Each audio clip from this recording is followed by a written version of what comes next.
And welcome to food पे। आज हम बनाएंगे बहुत ही आसान और मज़ेदार चिकन पकोड़ा। सबसे पहले हाफ केजी चिकन बोनलेस ले लें और उसमें ऐड करें 1 egg, salt to taste,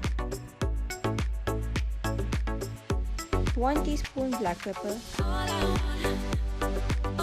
1 tablespoon chilli flakes, 1 teaspoon oregano, ginger garlic paste,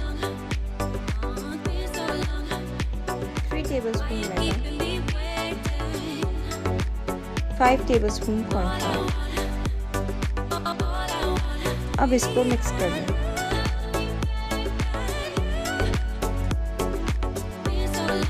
एक कढ़ाई में ऑयल जब गर्म हो जाए तो चिकन को दरमियानी आंच पे 7 से 8 मिनट के लिए फ्राई कर लें।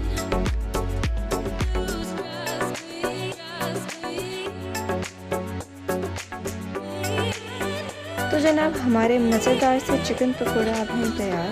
घर पर इसको ज़रूर ट्राई करें और हमारे चैनल को लाइक और सब्सक्राइब ज़रूर करें।